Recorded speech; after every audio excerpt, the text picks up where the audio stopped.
Hello everyone and welcome to the next video on the overhaul of this Gardner 6LXB. Following on from the last video, we're going to carry on the teardown, starting with getting the pistons off and hopefully getting down to the crank. In the last video we finished off with the removal of the block. Before we take these pistons off, we'll have a quick look at the upper ring gap. Now the limit for these is 15 thousandths of an inch. Here we have 25, so way over limit. And this is cylinder 6, and oh, they go easily in. Cylinder 5, oh, they fit. Oh, that's a bit tighter, so not quite so warm, but still well over the top tolerance. Easily fits.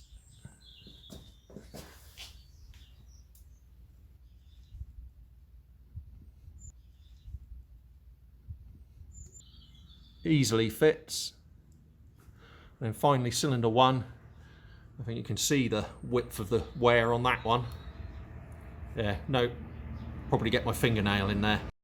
So as these pistons are heavily worn in the ring area here, now it is possible to machine out the groove and fit wider rings, which is actually detailed in the Gardner documentation. However, as you can probably see, all the wear on the skirt here as well, it's the same the other side. The actual diameter of the piston is worn as well. So on this engine, it's going to need new pistons.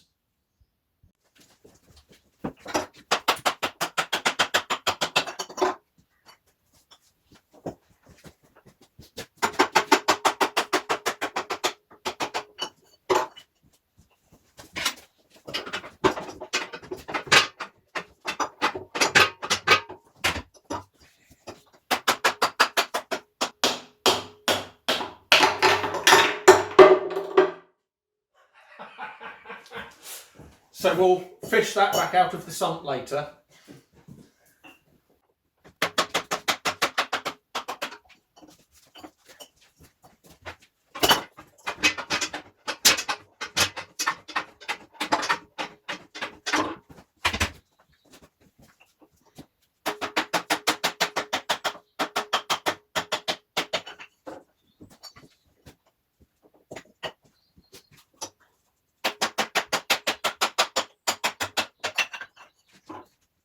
So next up, we're going to remove all the cam followers.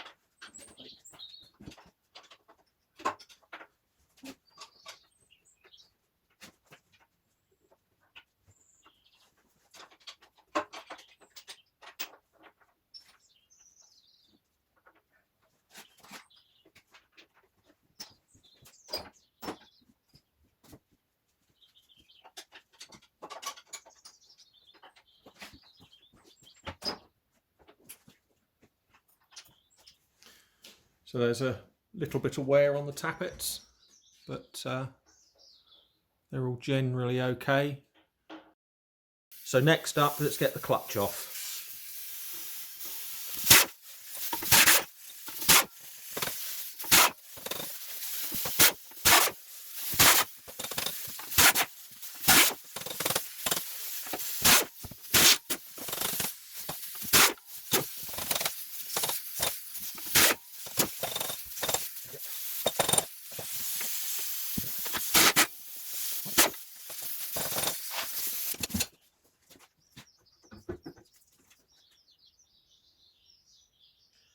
So that's in pretty poor condition.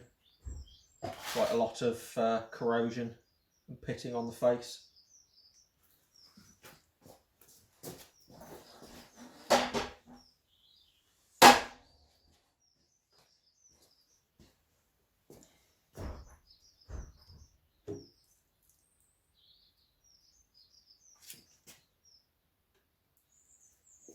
say this isn't much better. Quite a lot of marking. Sorry about the lighting. It's a sunny day here today and it's coming through the window behind the engine. You can see there's quite a bit of corrosion on the face of the flywheel. There's also some quite sizable ridges. So to go with a new clutch, this is going to need refacing.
Not too bad inside. So that's the camshaft removed. Although there are a few marks on the cam lobes and on the camshaft itself, generally it looks in pretty good condition. However, the same can't be said for the top bearing in the oil pump drive. I think a new one is required. Yep.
Look what I found in the sump.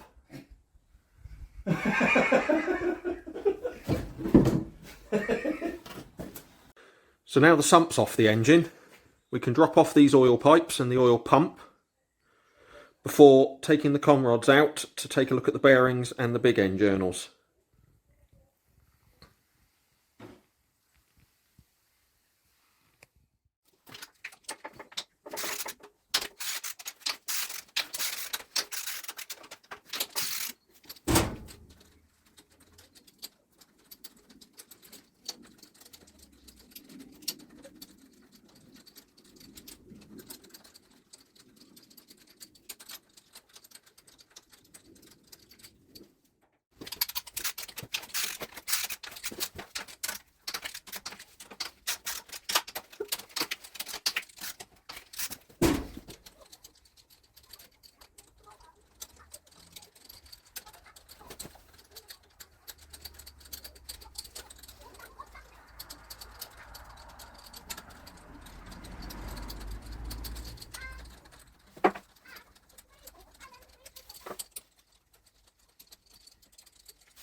So now the main bearing oil pipe is off. I've split it all apart. None of the areas are blocked up or gunged up.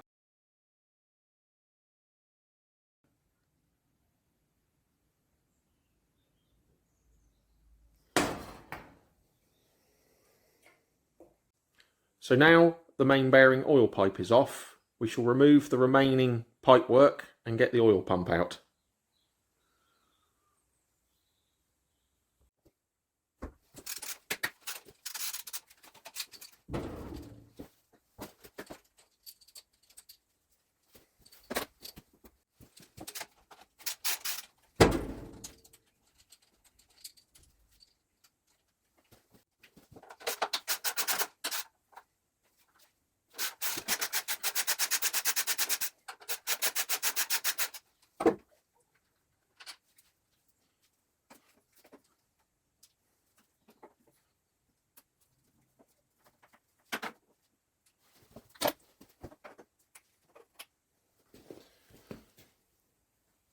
That's looking pretty good. No blockages. And the same, the other end of the pipe, that's all clear. And should just be able to just see right the way down through, so that's all clear. So now time for the oil pump. We'll get this off and open it up to see if it's the cause of our oil pressure problems.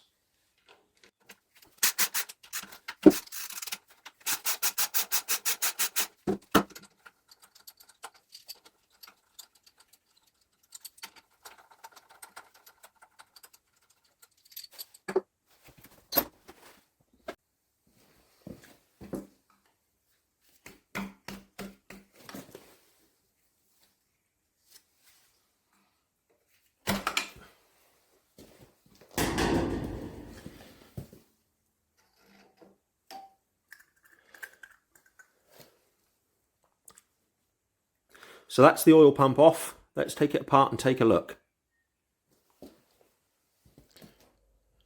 So we now have the oil pump in pieces. And you'll see here there's two sets of gears.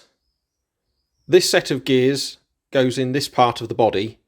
And this is a scavenge pump that pulls oil from the forward end of the sump back into the well at the rear, if there is any that is needed. This doesn't have anything to do with the oil pressure and oil feed to the main bearings and big end bearings, etc.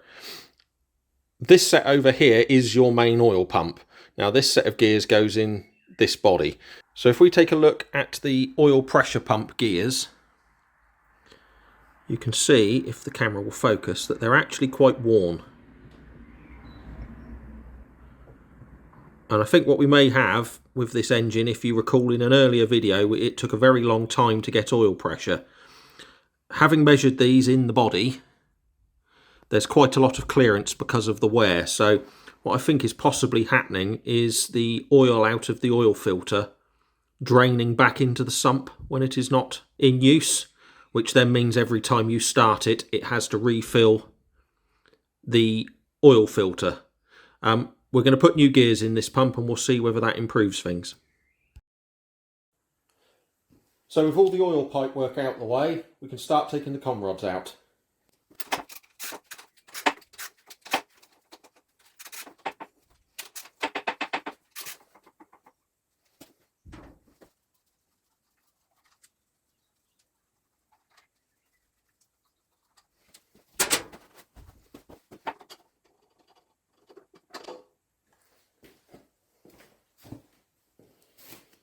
So, lower half shell quite clearly used, but not looking in bad condition. We'll take all of them out and then inspect them all together.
So that's all 6 com rods out of the engine. Although they're all clearly worn, none of them have any deep scores or discoloration from overheating or anything like that. I'll try and give you a bit of a closer look at each one, but the lighting isn't great.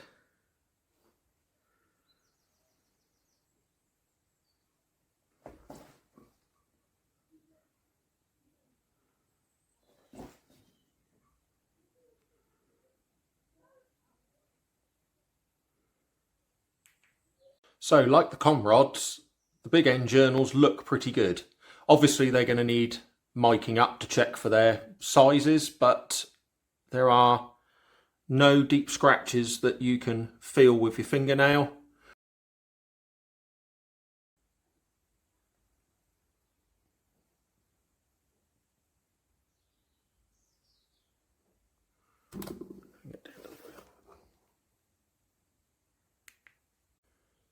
So now all the com rods are out of the engine. We flipped it upside down so we can remove the crankshaft.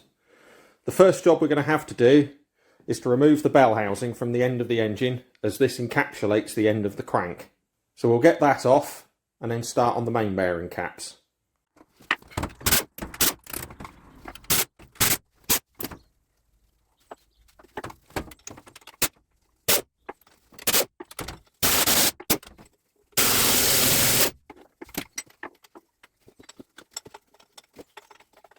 So, there's 4 nuts here, 4 nuts and bolts down each side, and then 2 nuts on studs from behind. They've all now been removed, so this should come off.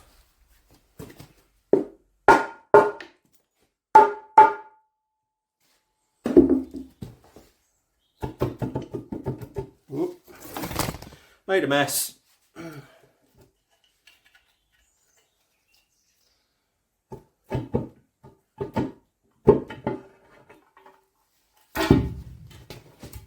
Go. That's it removed. So now the bell housing is off, I can show you an interesting feature on Gardners like these. Unlike a lot of engines that you see nowadays where there is a lip seal around the crankshaft, on Gardners they don't have that. There is no seal as such. What you have is a scroll machined in the bell housing and a scroll machined in the end of the crank. Now, what these do is, as the engine is running, it acts like a screw thread and pulls the oil back into the engine. Now you can see on this one it's quite badly full of carbon there. Not quite so bad on the bell housing, but a little bit. So that explains why there's quite so much oil on this side of the bell housing, because it's obviously leaked straight past. Now obviously the fresh wet stuff is from where we had the engine stood up on end. But this baked on oil, this has been leaking for some time. So now the bell housing is off, we can start removing the main bearing caps. Now on LXBs like these, you have the main studs that you can see here, but they also have a stud that runs right the way through from one side of the crankcase on each main bearing. There's 2 of them. So we need to remove those, remove the nuts on the top, and we can start taking the main bearing caps out.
So that's all the main bearings out. Not looking great. So we'll get the crank lifted out and mic the journals to see how worn they are. So that's the crankshaft out of the engine. I've already mic'd it up and all of the journals are within the original standard size. So other than a light polish, the crank is okay to go again. The upper halves of all the mains are obviously well used, but no bad damage or nasty scores. The same can't be said, however, for the lower half of the mains. On a few of these, they've worn through to the copper. Gardner states that if 20% of the copper is showing, to replace the bearings. And on 4 of the 7 of these, we've got more than that. So this is going to need new shells. It was going to get them anyway, but it needs them. So that's it for this video. In the next video, we'll take a closer look at the cam box and injector pumps. If you've enjoyed watching this video, please consider liking and subscribing. Thank you for watching, and see you next time.